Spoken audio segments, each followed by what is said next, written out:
Isang mapagpalang gabi po sa bawat isa, sa pangalan ng Panginoon. Malamig na po yan sa baba, pero pag-akyat ko dito, super lamig kasi kahit tuhod ko nanginginig na eh. No? By the way, hindi ko po alam anong nararamdaman ng mga tumatayo sa likod ng pulpitong ito aside from Pastor Ramil Olalia. Pero every time we stand behind another's pulpit, tinitake po namin ito na napakalaking pribilehiyo. Dahil bawat pulpito ay may kasaysayan. At alam namin, napakalalim ng kasaysayan ng pulpitong ito. At isa pong nakakapanginig tuhod na pribilehyo at pagkakataon na pinagkatiwala po sa atin na ngayong gabi ay maging part po ng inyong gawain. Ako po si Pastor Dayan Camba na sabi na po ni Pastor Olalia kanina, yung pangalan ko. Nagpapastor po sa isang isla. Isla po yung location ng gawain at meron pong 7 barangay yung isla. At sa biyaya po ng Panginoon, hindi man namin masabi siguro na 100%, siguro nasa mga around 80+% ay na-evangelize na po sa islang yon kasi hindi naman sa lahat ng pagkakataon na lumalabas tayo, laman ng bahay, lahat ng miyembro ng pamilya. Kaya ang sabi ko sa mga kapatiran, hindi ko muna bisita nyo na yung bahay, nasolwin na lahat kasi hindi naman yung bahay ang ililigtas. So ngayon po ay patuloy pa rin po namin sinasaturate yung island and by the grace of God, by this time, nag-start na rin po kami ng gawain sa bayan. Pag-pray niyo po, Pastor, this coming Sunday, sisimulan po namin ang aming first Sunday service sa bayan. Kasama ko po pala, pakilala ko muna po si Brother John Moore. Isa po siya sa mga, masasabi ko po, pinakamatapat na young men sa church. Moore, pwede ka bang tumayo, Brad? Amen. At hindi man po siya nag-aral ng Bible School dahil sa naging sitwasyon po ng kanilang family. Yung mother niya po ay isang dating busy businesswoman. Silang dalawang mag-asawa ng papa niya. Papasok na po dapat siya ng Bible School pero nagkaroon po na tumor sa utak yung kanyang mama. So kailangan niya pong magstay sa bahay po nila. Nakita po namin yung talagang pagod niya. Talagang siya po yung runner doon sa loob ng family nila. And at the same time, very busy po siya sa ministry. Siya po yung aming choir conductor, siya yung aming pianist, siya po yung youth leader po namin, siya rin po yung taga-asikaso ng aming sound system, siya rin po yung driver, isa sa mga driver ng extension classes. Kung unbeliever lang ako, gusto kong kantahin yung kinanta ni Daniel Padilla, nasa iyo na ang lahat eh. Pero salamat po sa Panginoon. Bata pa po yan. Akala niyo po, matanda na yan. Bata pa po yan. Nasa 21 ka pa lang ba dyan, more? 21 years old. Pero purihin ang Panginoon. Pamangkin po siya ng aking senior pastor. Sa murang edad ay namulat na po sila sa ministry. At Pastor, pasalamatan ko rin yung people namin kasi medyo matagal din po siyang nawalay sa amin. At salamat po dahil ang Laloma po ang ginamit, ang mission ng Laloma ang ginamit ng Panginoon upang ma-rescue po yung aming kapatid. At ngayon po, sa biyaya ng Panginoon, alam po namin nakabalik na po siya kay Lord. Ano po? Salamat po, Pastor and family, sa inyo pong generosity, sa friendship, sa inyong kabaitan. Salamat po sa mga staff and workers na nag-assist po sa amin kanina nung binili namin yung mga kailangan naming bilhin. At mukhang nakadali po kami sa mga nabili namin. Pakiramdam po namin worth it talaga yung binayaran namin. At magagamit po para ma-improve lalo yung aming sound system. Salamat po, church. Isa po ang Laloma sa mga pinaka-mission-minded church sa ating bansa. Salamat po sa inyong example. Salamat po sa pag-ibig nyo sa kaluluwa. At salamat po dahil mula nung nakatungtong kami dito kanina hanggang ngayon, based on observation, ang dami po naming natutunan. At na-challenge po kami. Uuwi kami ni John Moore, punong-puno po ang aming mga puso. So, di na po ako magpapakatagal. Tumayo na po tayong lahat. At Missionary Nelson Fernandez, maraming salamat po Hanggang ngayon, sariwa pa rin sa isip ko. I was just 18 years old, nag-preach kayo about David and Goliath nung nagbisita po kayo sa Mountain View. At isa po yun sa ginamit ng Panginoon to challenge as pastor. Opo. Buksan po natin ang ating mga Bibles sa aklat po ng Luke. Luke chapter 13, verse number 6 to verse number 9. Luke chapter number 13, verse number 6 to verse number 9.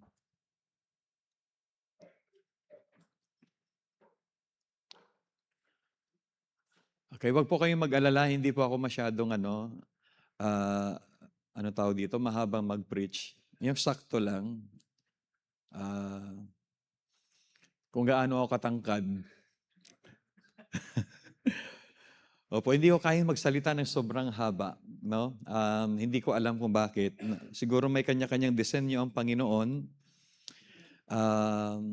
Minsan mauubusan ako kapag pinapahaba ko yung mensahe ko. At minsan sa church po namin, hindi lang pala ako nauubusan din ng pasensya. Pastor, ang haba mo na. Di, ang mga Baptist po, natutuwa pag mahabang mensahe. Yung mga spiritual. Luke chapter 13, verse 6 to 9. Basahin po natin ang salitan. Let's read that parable. Verse number 6, I will read it, and then kayo po magbabasa sa verse number 7, going down until we reach verse number 9. He spake also this parable, a certain man had a fig tree planted in his vineyard, and he came and sought fruit thereon, and found none.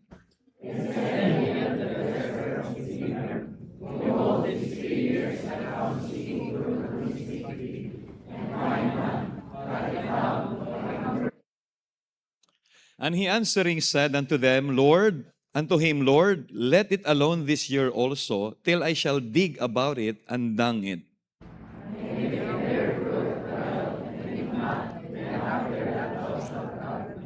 Tayo po'y sumandaling manalangin. Our Heavenly Father, maraming salamat, Lord, for this wonderful opportunity that you have given to us upang kami po, Panginoon, ay magkaroon ng pagkakataon, makapanalangin, makaawit na mga papuring awit, makapagkaloob, makapag-fellowship. But Lord, wala na pong hihigit pa sa pagkakataong makapakinig ng inyong mga salita. Lord, thank you for the good music. Surely, Lord, na ihanda po ang aming mga puso. And I pray, Father, by this time, buksan niyo po ang aming mga puso. Help us, Lord, to have a humble, teachable, and submissive spirit habang kami po ay nakikinig ng inyong mga salita. And Lord, I yield myself to you. I'm just a nobody, I'm just nothing, Lord. Without your power, without your help, I don't think I could give anything that is worth listening to. Dalangin ko, Lord, sa oras na ito, empower niyo po ang inyong anak. Gamitin niyo po ako, Panginoon, somehow to give something na makakapagbigay ng impact sa buhay po ng mga kapatid po namin dito sa La Loma. Lord, thank you for your servant that you are using in this place. And thank you, Lord, for the trust that He has given me, Panginoon, upang makapag-minister sa mga tupa mo na Kanyang pinapastoran. Lord, glorify your name through the preaching of your word. We ask all these things and pray in Jesus' name. Amen. Maraming salamat po. Maaari na po tayong umupo.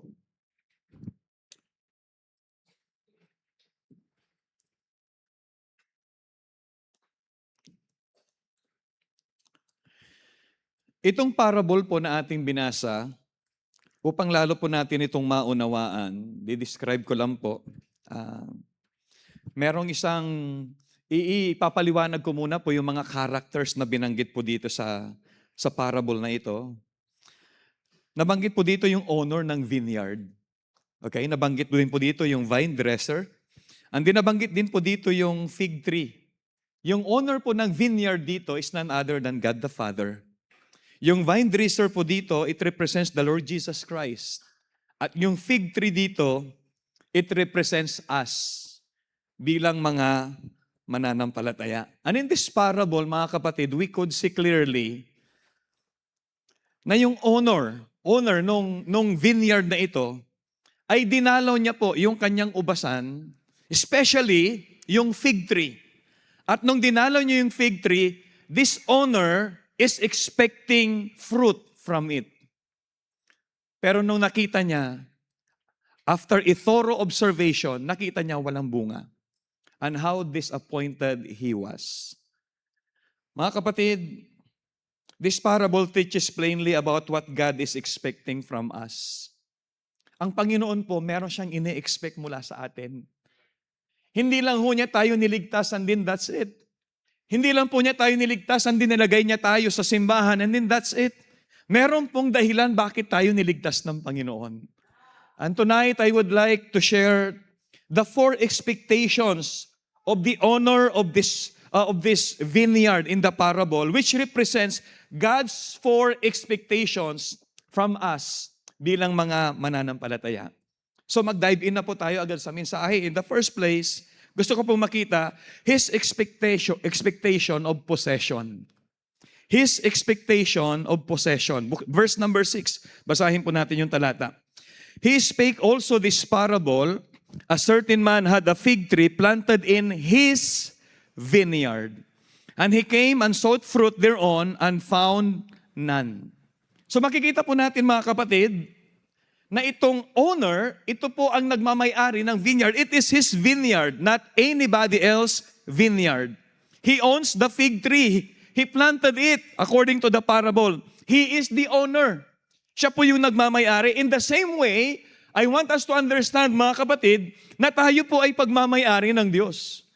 We don't own ourselves. God owns us. Sabi ng Biblia, for we are bought with a price, therefore glorify God in your body and in your spirit, which are God's. Hindi po tayo pagmamay-ari ng sanlibutan o ng sino mang tao. We don't even own ourselves. The Bible plainly declares that God owns us, and it's time we Christians begin to act that way. We are God's. That is why we cannot make any decision without acknowledging God. Mahirap pong gumawa ng desisyon na hindi po natin kinikilala ang Panginoon. It's amazing paano ang maraming mga mananampalataya, maraming Kristiyano kapag sila'y umaasta sila as if sila ang may-ari ng kanilang sariling buhay. They never acknowledge God. Diba? Ang kanilang motto, buhay ko to. Minsan kinakanta pa nga, Pastor, it's my life. Talaga ba? Sabi ni Job, the Lord giveth and the Lord take it away. Mga kapatid, it's not our life. It's God's. We are bought with a price. Wala po tayong karapatan sa katawang ito. Siya po na nagmamayari ang may karapatan. Kaya nga po sabi ni Haring Solomon, in all thy ways, acknowledge Him, and He shall direct thy paths. We cannot make our decision ng basta-basta lang. Di ba kapag tayo po mga young people, kumuha ng kurso na gusto nating kunin, acknowledge God. Hindi yung basta ka nalang pipili, wala ko yung magagawa, gusto kong maging ganito, gusto kong kunin to. Kapatid, it's not your life. It's God's. And it's time that we have to acknowledge the true honor of our lives. Sa pagpili kung sino mapapangasawa, acknowledge God. Hindi yung nakakita ka na maganda, ito na siguro, siya gusto ko Acknowledge God, kaya nga pinagpipray. Okay? Saan tayo titira? Anong trabaho ang ating kukunin? Sino mga magiging kaibigan natin? Without considering and acknowledging God. Yun yung ginagawa ng marami mga mananampalataya. Gumagawa sila ng mga desisyon na hindi nila ina-acknowledge ang Panginoon. They forget the true honor of their lives. Listen, dahil ang Diyos ang nagmamayari sa atin, siya po ang may karapatan sa buhay natin.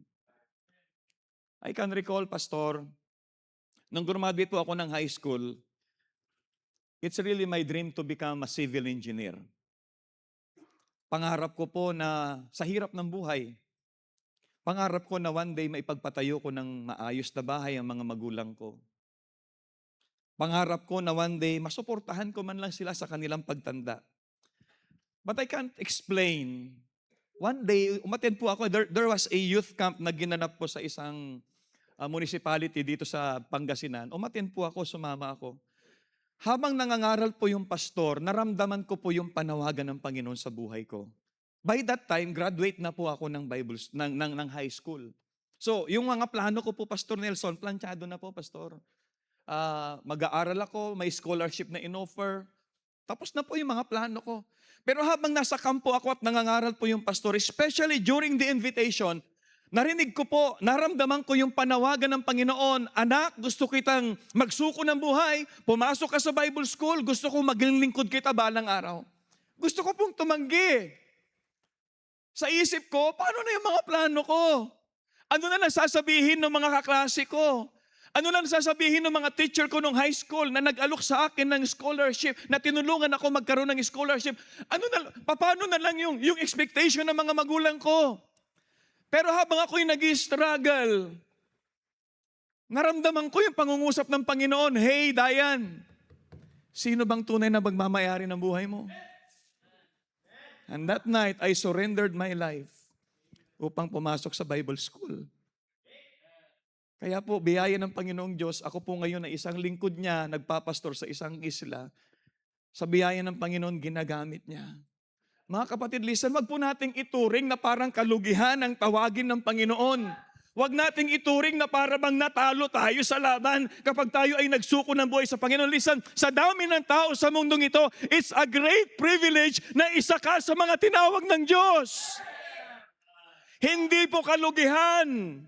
Isang malaking pakinabang na tawagin ng Diyos na magsuko ng buhay at maging lingkod niya. You know why? God possess us. Siya ang nagmamayari sa atin. Nung graduate ako ng high school, pastor, graduate ako as salutatorian. Pero sabi ng mga teacher ko, ikaw dapat ang valedictorian, nagkaroon ng irregularity. Pero okay lang po yun, pinatawad ko na sila. Matagal naman na yun eh. Sabi ng teacher namin, ng advisor namin, yung net exam, kung ano yung magiging result doon, yun ang magiging final grade nyo. It so happen, yung valedictorian namin, pastor, yung candidate for valedictorian, bumagsak siya sa 6 na subjects, so hindi siya makakagraduate kung susundin yung inanunsyo. Sa 6 na subjects na kinabagsakan nung valedictorian namin, ako naman yung top. Kaya nung graduation, para pampalubag-loob, di ba, haling salutatorian, ako naman na may pinakamalaming medal. Pero mas gusto ko kahit isa lang medal kung valedictorian ka. Kaysa pinuno ka ng mabigat na tingga, hindi ka naman top. Pero okay lang yun. Pero mga kapatid, listen, maraming mga kabataan po, pastor, nasa last section na nga nung tinawag ng Diyos, akala mo kung sino pang nagpapaka-importante. Hello, last section ka na nga, pasang-awa ka na nga lang. Nung pumunta ka ng camp, tinawag ka ng Diyos, nakinig ka ng Word of God, naramdaman mo yung panawagan ng Panginoon Diyos, pag-iisipan ko pa. Kapatid, hindi ka na nahiya. Who do you think you are? Hindi ka ba masaya na kahit pasang-awa ka na lang, tinawag ka pa rin ng Diyos? May bersikulo tayo dyan. Hindi tinawag ng Diyos ang mga marurunong, kundi ang mga mangmang ng sanglibutang ito. But whether you are intelligent or unintelligent, treat it as a great privilege na tawagin ka ng Panginoon. Because it's not your life, it's God's. Mga kapatid, makikita natin yung una, the expectation, para akong Bisaya the expectation. Bisaya ka ba, pastor? Wala kayong evidence. His expectation of possession. Secondly, his expectation of productivity, pastor. Ang sabi ng verse 7, then said he unto the dresser of his vineyard, behold, these 3 years I come seeking fruit on this fig tree, and find none. Cut it down, why cumbereth it the ground? In-expect ng owner ng vineyard na ito, na pagdalaw niya doon sa fig tree na nasa vineyard, may mahahanap siyang bunga. At gusto ko pong maunawaan nating lahat, mga kapatid, every time God looks at you and visit you, God is expecting some fruit in you. Sabi ng Biblia sa John, chapter 15, kanina po nabanggit ni Pastor ito, ye have not chosen me, but I have chosen you and ordained you that ye should go and bring forth fruit, and that your fruit should remain, that whatsoever ye shall ask of the Father in my name, He may give it you. Now, I want you to notice, mga kapatid, sa parable na ito, hindi man na-mention ang kondisyon ng fig tree. Hindi na-mention kung anong kalagayan niya. The owner is just expecting fruit. Yun lang, wala siyang ine-expect. Malambot ba siya? Marami ba siyang sanga? Mataba ba yung lupang pinagtama? Wala pong binanggit sa kanyang condition. I know some of us would say a lot of excuses for not being fruitful in our Christian life dahil sa mga kondisyon natin sa buhay. But God is seeking fruit from us regardless of our situations. Alam mo, pastor, kung alam mo lang, super busy ako. Pastor, kung alam mo lang, hindi ganun kadali ang mag-akay ng kaluluwa sa sitwasyon ko. Pastor, wala ka sa katayuan ko kaya hindi mo naiintindihan bakit hindi ako nakakapagbunga. Pastor, kung alam mo lang, kapatid, wait a minute. Nagbigay ang Diyos ng malinaw na ilustrasyon sa parable na ito, pastor. Sabi ng Biblia, itong fig nasa vineyard. Pastor, sa vineyard, ang dapat nakatanim doon, mga vines, especially mga grapes. Grape vines. Paano napunta yung fig tree doon, pastor? Diba? In the middle of the vineyard, of a vineyard, may fig tree. Wala siya sa perfect environment. Nevertheless, God is still expecting fruit from it. Mga kapatid, you may think you are in the wrong environment. You are in a home where most members are not Christians. Pastor, ako lang kasi Kristiyano sa loob ng pamilya namin eh.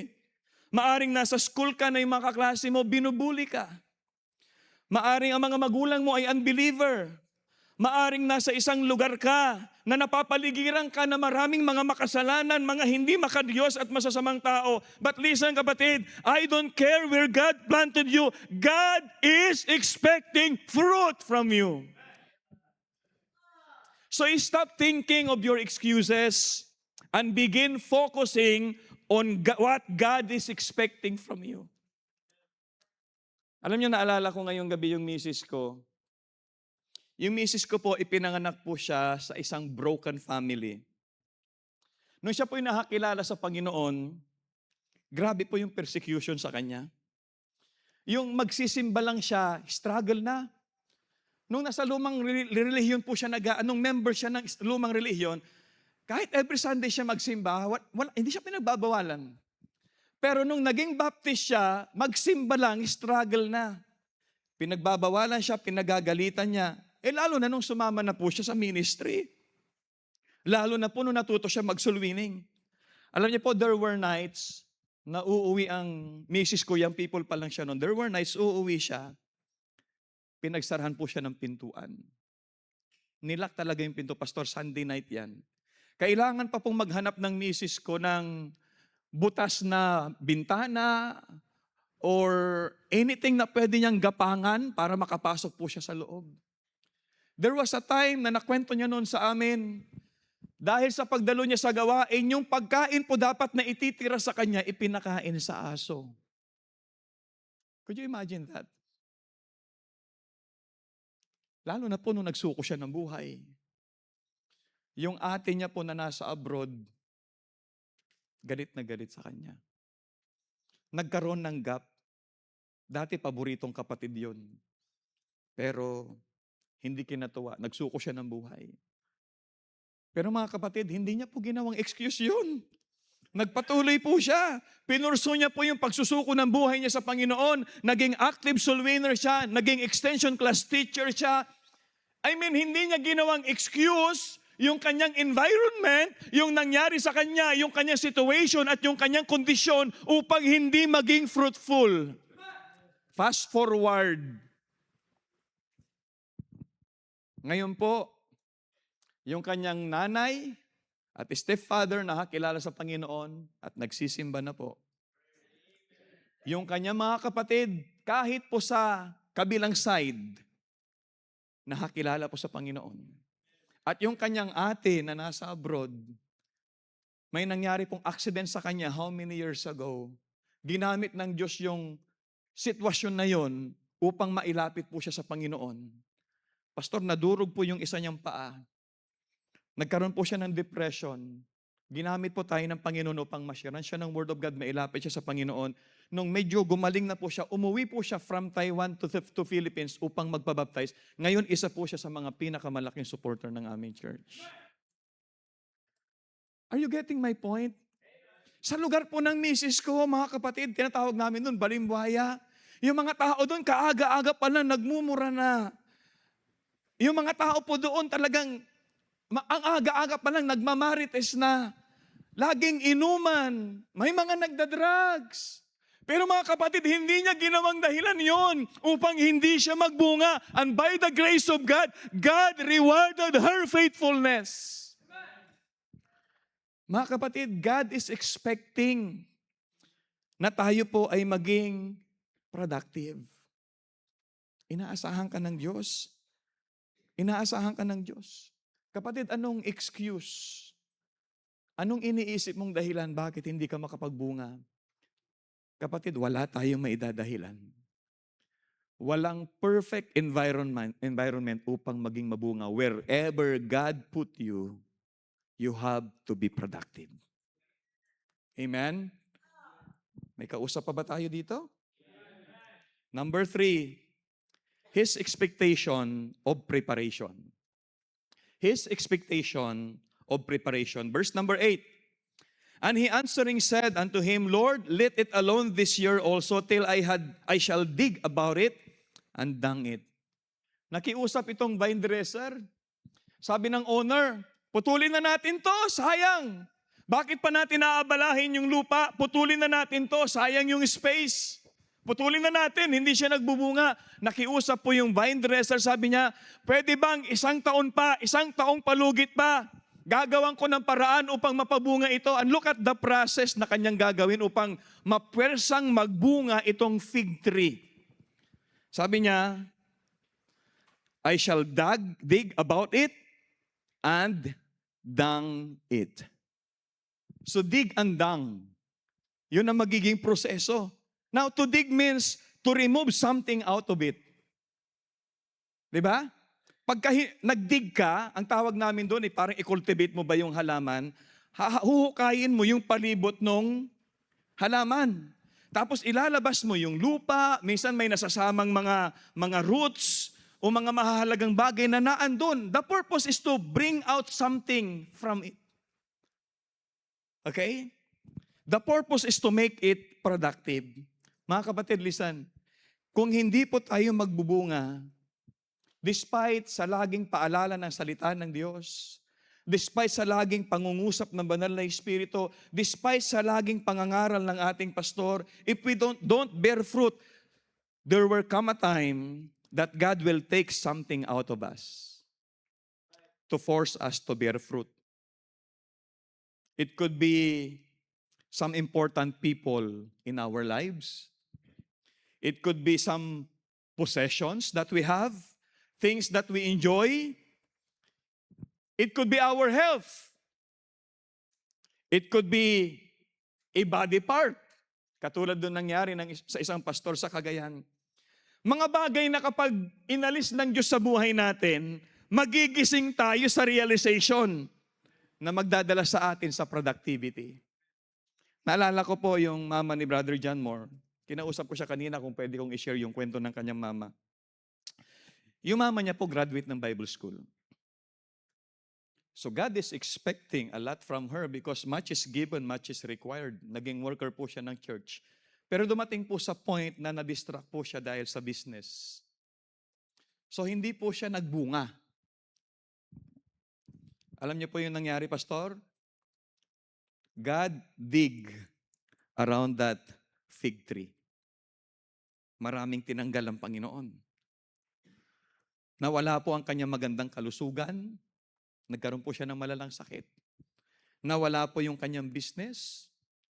Naubos po ang pera nila dahil sa pagpapagamot. But you know what, Pastor? Right at this very moment, yung mama ni Brother John Moore after that digging na ginawa ng Panginoon, she is a very fruitful Christian.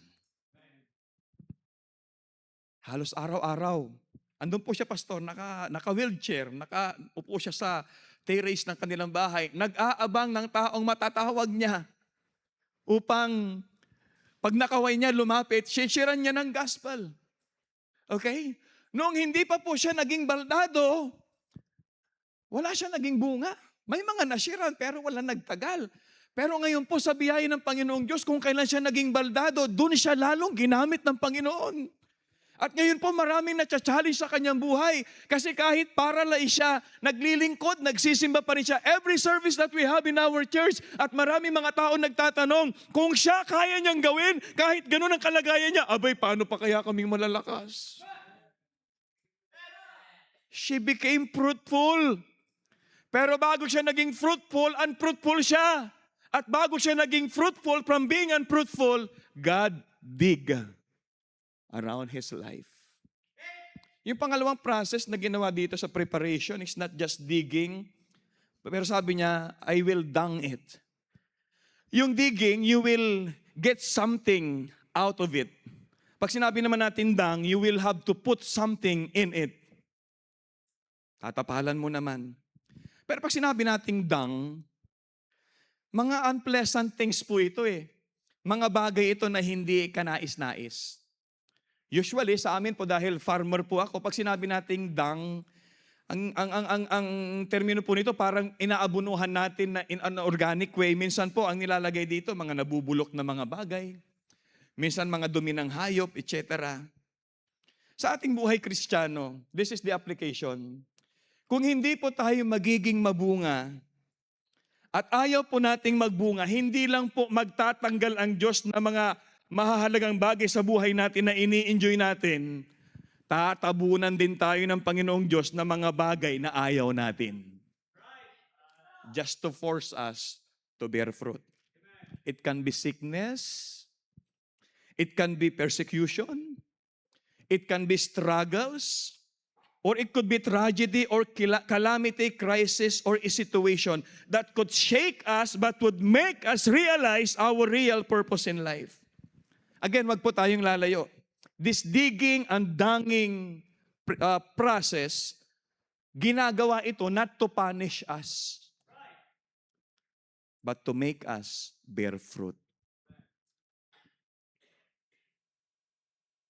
O sometimes, mga kapatid, listen, sometimes we get so comfortable of not bearing fruit. Nagiging komportable na tayo na hindi nagbubunga. Lumilipas ang mga taon, wala kang naaakay na kaluluwa. Lumilipas ang mga taon, wala kang nadadala sa Panginoon. And sometimes we get comfortable.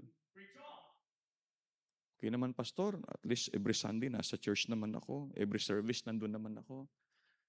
We're not against that. There's nothing wrong with that.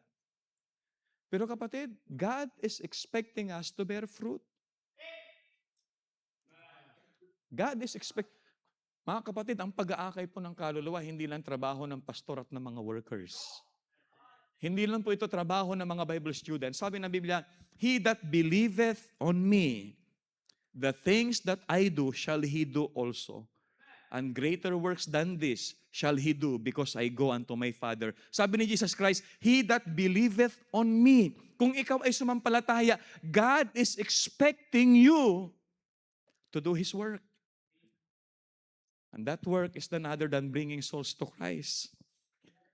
Alam niyo po, pastor, mula po nung pumunta tayo ng Zamboanga, hindi na po naalis sa isip ko yung one soul a day. At alam niyo po, kapag nasanay ka na nag-aakay ng kaluluwa araw-araw, hindi mo namamalayan, kahit saan ka pumunta, nagiging natural na lang sa'yo. Papunta po kami dito, puyat kami ni Brother John Moore kasi ang aga naming umalis galing isla. Nakasakay po kami ng bus. And then, nagugulat ako, siya lang tinatabihan, walang gustong tumabi sa akin. Naligo naman ako kahapon. Walang gustong tumabi po sa akin, sa kanya tumatabi. Sabi ko, pambihira, paano ako makakapagsuluin yan? Walang tumatabi sa akin. And then, lo and behold, may tumabi. At yung tumabi, mukhang mayaman. Matandang babae, 65 years old. Nung tinanong ko kung sino siya, isa po siyang dating empleyado sa opisina ng EFP. So, inintroduce ko yung sarili ko. Ako po ay isang pastor, ganito, ganyan. Sa loob po ng mahigit kumulang 10 minuto, tumanggap po yung madam sa Panginoon bilang kanyang sariling tagapagligtas. Mga kapatid, alam niyo yung joy, yung kagalakan? When was the last time that you experienced that joy of bringing a soul to Christ? Hindi mo maikukumpara. Mga kapatid, kung feeling mo parang boring na ang Christian life mo, why don't you win a soul? Why don't you win a soul? Why don't you bear fruit once again? Speaking of dung, putting a dung just to bear fruit, may isang pastor, si Pastor Kokoy, kaibigan ni Pastor Olalia din, si Pastor Kokoy. Merong isang young man na nirescue niya before. Graduate po ito ng Bible school eh. Graduate siya ng Bible school and then tumalikod siya sa Panginoon. So he stopped bearing fruit. Dati mabunga po ito. Talagang very active po siya sa pag-akay ng kaluluwa sa gawain ng Panginoon. At nung siya'y sinagip ni Pastor Kokoy, ayaw niya makinig. Sabi niya, hindi, bayaan mo na ako, komportable na ako sa ganitong kalagayan ko. Dumating yung time na ang Diyos may ginawa, may pinahintulutang mangyari na pumukaw sa kanyang kaisipan. Pastor, itong napakatigas na taong to, one time, out of nowhere, nagkwikwentuhan po silang mag-ina. At habang nagkwikwentuhan po sila, biglang tumirik yung mga mata ng kanyang nanay. Tapos kinuha niya, Nay, sabi niya, napano ka, Nay? Bagong panganak yun. Nay, napano ka? Alam nyo, sa mismong kandungan niya, namatay ang kanyang pinakamamahal na nanay. Hindi ko alam bakit pinahintulutang mangyari yon. Pero forget about what had happened. Focus on what happened next. Kasi pagkatapos ng pangyayaring yon, nanumbalik siya sa Panginoon at ngayon ay isa na siyang pastor sa Cagayan. His expectation for preparation, and then last but not the least, his expectation, number 4.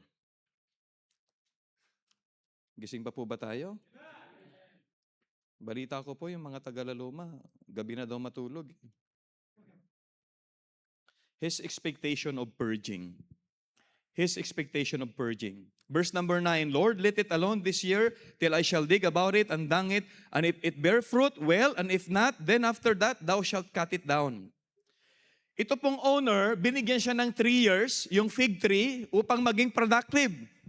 Pero after 3 years, naubos na yung kanyang pasensya, wala na. Pero nakiusap yung vine dresser, kung pwede, isa pang taong palugit ang ibigay.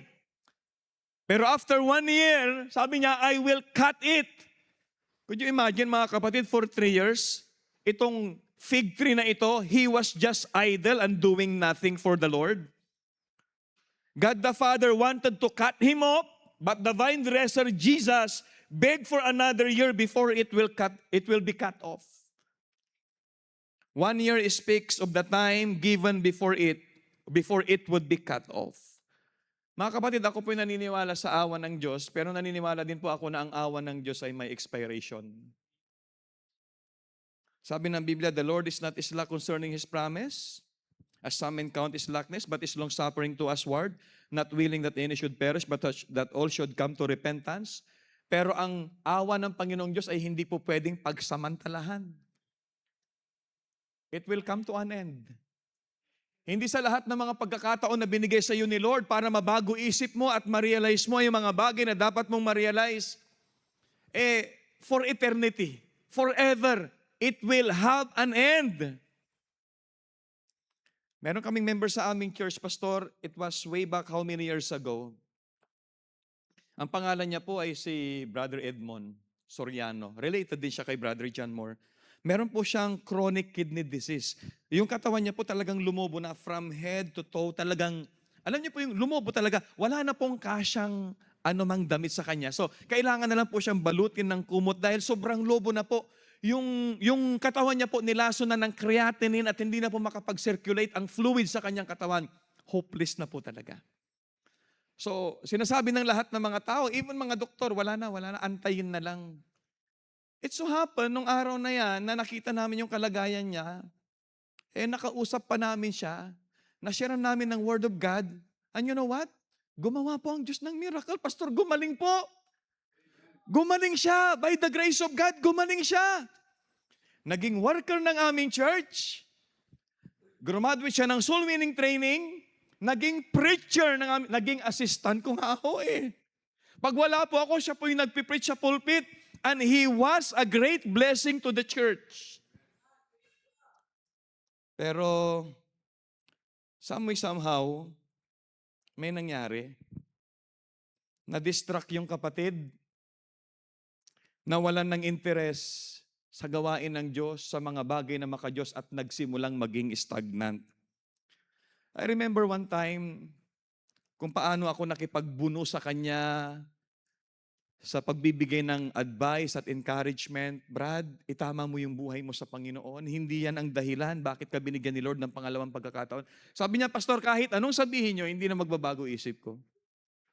Sabi ko, kapatid, sobra-sobra na yung awa at biyaya ng Diyos sa buhay mo. Hindi ka ba nahihiya? Dapat patay ka na ngayon eh.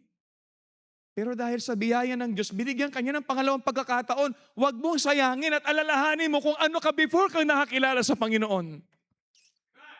Pero sabi niya, Pastor, kahit anong sabihin niyo, hindi na magbabago isip ko. Naging kampante siya, Pastor, kasi malakas na siya eh. Pero alam niyo, nagulat na lang siya isang araw, paggising niya, nung humarap siya sa salamin, nagsisimula na namang mamaga ang kanyang mukha.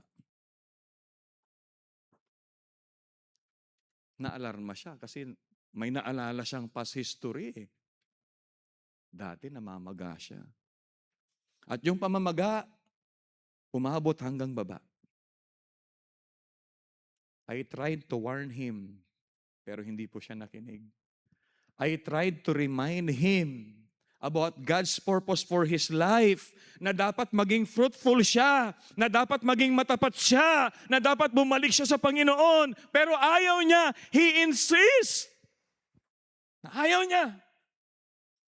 Nakakalungkot ho.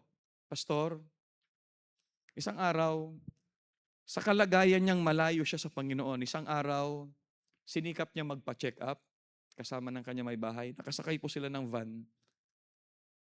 Sa Alaminos sila papunta. Paglagpas niyo po ng Bulinaw, may Bani pa, Municipality of Bani and then Alaminos. Nasa Bani pa lang sila. Binawian po siya ng buhay. Alam niyo nung narinig ko yon, gusto kong suntukin ang pader eh. Gusto kong suntukin ng pader. Gusto kong sabihin, kung nakinig ka lang, kung nakinig ka lang, kung nakinig ka lang, kung nakinig ka lang, sana wala ka sa katayuan mo yung ganyan ngayon. Sana buhay ka pa ngayon. Sana ginagamit ka pa ng Panginoon ngayon. Kung nakinig ka lang. Kaso hindi siya nakinig eh. Mga kapatid, I would like to remind you once again na ang Diyos po ay hindi nagbibiro. When God says, I'm expecting fruit from you, and you don't bear fruit, God will do something. If you are really saved, God will do something. And God begin to dig around you and to put some dung in your life, and still you don't bear fruit. Kapatid, hindi po nagbibiro ang Diyos. Sabi ng Biblia, I will cut it off. Why cumber it the ground? Sayang po ang linggo-linggong pagpapakain ng inyong pastor ng salita ng Diyos. You know why God used your pastor to feed you? Bakit linggo-linggo pinapakain kayo? So that you will bear fruit. So that you will be fruitful. Sabi ni Charles Spurgeon sa kanyang mga membro, sabi niya, linggo-linggo pinapakain ko kayo, inaalagaan ko kayo, hindi para mag-occupy ng upuan, kundi upang maging productive. Mga kapatid, God expects you to be fruitful. May expectation po ang Panginoon sa buhay natin. Sana po, wag dumating sa ating buhay, wag nawang pahintulutan ng Diyos na ilan sa atin humantong sa pagkakataon na kailangan pa tayong gisingin ng Diyos upang ma-realize natin yung tunay na purpose natin sa buhay natin. Why don't we, by the grace of God, make our minds tonight, Lord, I want to be fruitful. I want to be faithful. I want to be fruitful. That is your theme for this year. Matatapos yung taong ito by the grace of God, sasabihin mo, Lord, salamat po. Salamat po. Kahit isa nakapagbunga ako. Salamat po, natapos yung isang taon, naging faithful ako. Shall we all stand up, please, and let's go to the Lord in prayer. Our Heavenly Father, maraming salamat po. Lord, your servant did what he could. But I pray that you would speak to their hearts. Salamat po, Panginoon, sa aral na nakuha po namin sa parable of this vineyard. And I pray, dear Lord, that we would go home tonight nang aming mga puso ay nagbubulay-bulay about the true condition of our Christian life. I pray that you would speak to us. Tawagin ko po ang inyong pastor. Amen. Okay, malinaw yung mensahe. Merong gustong gawin ng Panginoon sa buhay mo. Ang ganda ng plano niya. Marami na siyang ginawa sa buhay natin. And siguro, habang naririnig natin mga illustration after illustration, paalala ko lang, gaano karami yung ginawa ng Panginoon sa buhay mo na napakaganda? Gaano karami yung ginawa niya na napagkilo sa buhay mo? Pagamat hindi tayo karapat-dapat, wala tayong may pagmamalaki. Sabi nga kanina, we are His possession. And yet, gusto ng Panginoon, alam nyo, kapag ikaw namang naging productive, di ba napakagandang tignan ng isang puno na ang daming bunga kaysa yung puno na walang bunga? Meron siyang gusto sa'yo, kaya lang problema, pinagmamayabang natin at sometimes ito yun. Ang dami mong ginagawa before, napaka-active mo. Pero all of a sudden, bigla kang nawala. All of a sudden, bigla kang huminto. Hindi ko alam kung anong gagawin ng Panginoon. Sana maalala mo yung ginagawa ng Panginoon before. At kung may mga bagay na problema tayo ngayon, dig and dang, may tinatanggal. Kala ko kanina, dinatanggal, tapos may ilalagay na maganda. Pag tinignan mo talaga yung dang, dumi. Pero hindi natin alam na yung dumi na yun is something na para magbunga ulit tayo. So hindi ko alam kung saan tayo kinausap ng Panginoon. But God is too good in us. Marami na sa ating blinas ang Panginoon. Pero ang gusto niya sa atin is magbunga. At it might be, hindi ko alam bakit ito yung pinaka-team natin ngayong taon. Baka itong year na, baka pwedeng dumating ang Panginoon.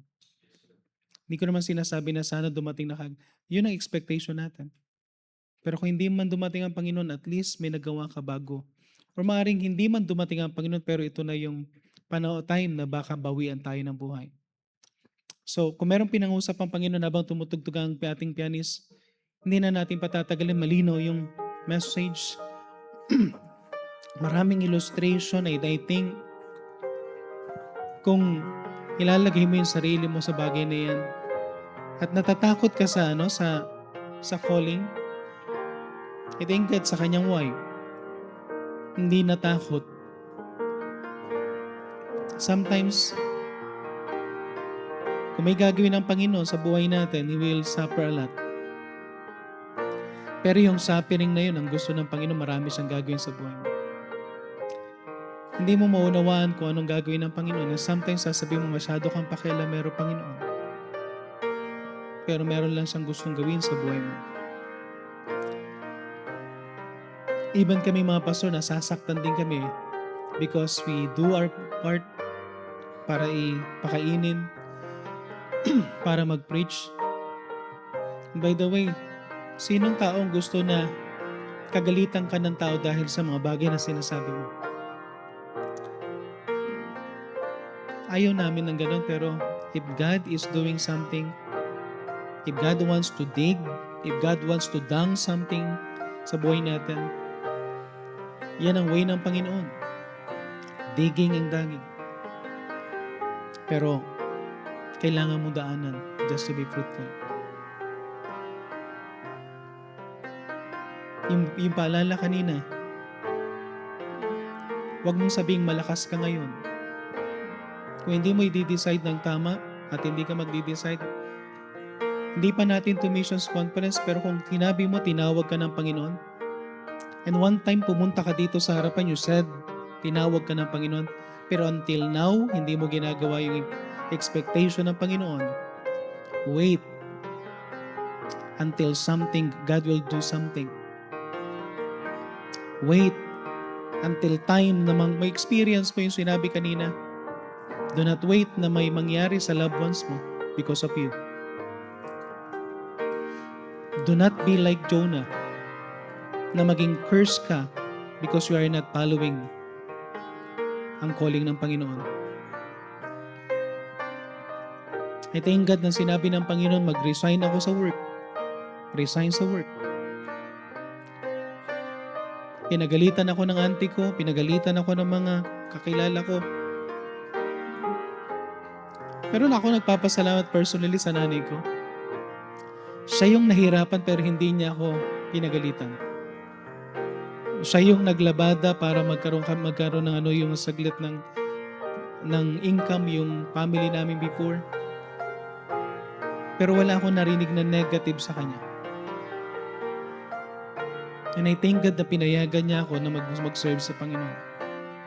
Hindi naintindihan ng father ko, hindi naintindihan ng mga pera, ng mga tita ko, pero ang nanay ko nakinig lang, ano lang. Pero I thank God na inalaw niya yon. This time, ako naman yung nagiging blessing sa kanya. This time kami naman yung parang pero hindi mo ma-experience yung bagay na hanggat hindi ka susunod. Wait. Grabe, no? Huwag mong sabihin na walang gagawin ng Panginoon kapag hindi ka mamumunga. Ano sabi niya kanina? Sabi ng vine dresser, bigyan mo pa ako ng 1 taon. Bigyan mo pa ako ng isang pagkakataon. Just to encourage this person. Just to encourage just to encourage him. Pero listen, pag sinabi ng Panginoon, wala ka pa rin bunga ng 1 year, ano na sabi ng Panginoon? Putulin na yan. You are good for nothing. Pag hindi ka talaga nag-surrender sa Panginoon. Wala kang someday pagmamalaki. Pag sisisihan mo lahat, pag sinabi ng Panginoon, putulin na. Ginawa na natin ang lahat, pero hindi pa nagbunga. Putulin na. Sometimes, paalala lang sa atin kapag may nangyayaring problema sa buhay natin, sa family natin, hindi kaya yan digging ng Panginoon? Hindi kaya yan danging na ginagawa ng Panginoon para i-reveal niya na something wrong sa'yo, hindi ka pa rin nakikinig. At kapag ginawa na yung dig and dung, ang susunod na di, alam mo na, death. Putol. Hindi ka na gagamitin. Amen? Huwag nating hintayin. Amen? So tayo po'y manalangin. Heavenly Father, maraming salamat pong muli sa binigay niyo po, Panginoon, na privilege para makapakinig na inyong salita. Lord God, hindi ko po alam yung mensahe na i-deliver, Panginoon, na aming tagapagsalita ngayon. But Lord God, alam ko po, Panginoon, na ito po ay need ng bawat isa. Na tumutugma po, Panginoon, sa mga mensahe na naririnig namin sa pulpito. So I pray, Panginoon, na tulungan niyo po ang bawat isa na naririto. Tulungan niyo po kami, Panginoon, na maunawaan ang inyong design para sa amin. Tulungan niyo po kami, Panginoon, na makita yung mercy na binibigay niyo po sa amin. Na pinagtsatsagaan niyo po kami. Na bagamat sinasabi na ng Diyos na tapos na yan, wag na yan. Pero binibigyan niyo kami, Panginoon, ng opportunity, ng chance, Panginoon.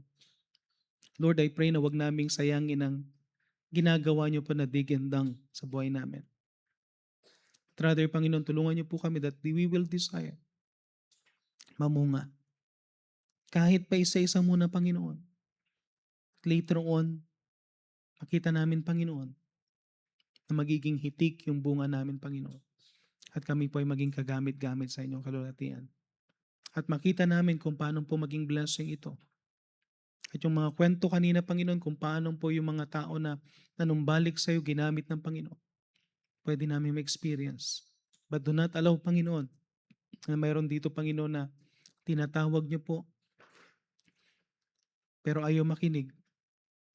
Na someday, Panginoon, good for nothing. I pray, Panginoon, na huwag naming hintayin. Tulungan niyo po kami, Panginoon, for every opportunity. I-bless niyo po ang bawat isa sa amin. At ganoon din po, Panginoon, dalayan ko rin po, maging blessing din po kami sa aming tagapagsalita. I-bless niyo rin po ang aming offering. At dalayan ko po, Panginoon, na kayo po, Panginoon, ng mag-bless po sa bawat isa na naririto. Sa kanilang desire na maging blessing din po sa aming tagapagsalita. Ito na po ang aming samod dalangin sa pangalan ng Panginoon Jesus. Amen.